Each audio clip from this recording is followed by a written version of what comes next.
ఇది ఈరోజు హార్వెస్ట్ చేసిన రోజ్ ఫ్లవర్స్.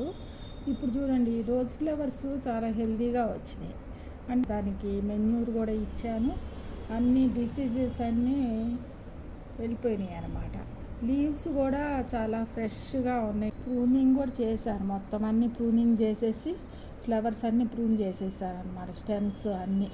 ఇంకా 10 days తర్వాత కొత్త చిగుర్లు వచ్చేసేసి మళ్ళీ ఫ్లవరింగ్ స్టార్ట్ అవుతుంది. అందుకే ఫ్లవర్స్ అన్నీ తీసేసాను. ఇట్లా షోగా ఉంటుందని ఫ్లవర్ వాజ్లో పెట్టుకున్నా. ఇవి నిన్న హార్వెస్ట్ చేసినవి చూడండి, ఈ ఫ్లవర్స్ గుడ్డి గుడ్డిగా ఉన్నాయి.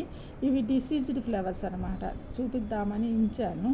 ఇవి డిసీజ్డ్, ఇవి ఫ్రెష్వి. వీటికి డిఫరెన్స్ చూడండి, మీకు తెలుస్తుంది.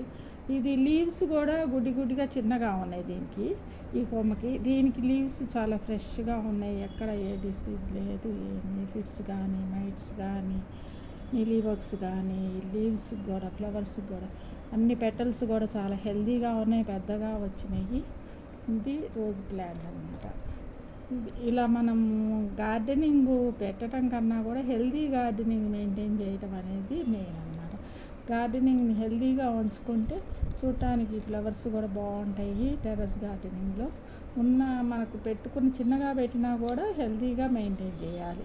కొంచెం దానికి కావాల్సిన మెన్యూర్ ఇవ్వడము, కావాల్సిన పెస్టిసైడ్స్ స్ప్రే చేసుకోవటము ఎవ్రీ 15 daysకి, మళ్ళీ డ్రైన్ హోల్స్ క్లియర్ చేసుకోవడము, అలాంటి కొన్ని ప్రికాషనరీ మెథడ్స్ కనుక ఫాలో అవుతే కనుక గార్డెనింగ్ కూడా చాలా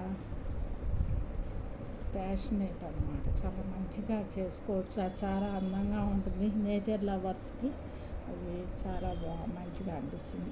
నాకు చాలా ఇష్టం అండి గార్డెనింగ్. అందుకే ఇలాగో డెకరేటివ్గా ఈ 3 days వరకు ఇంట్లో ఇలా ఉంచుతాను.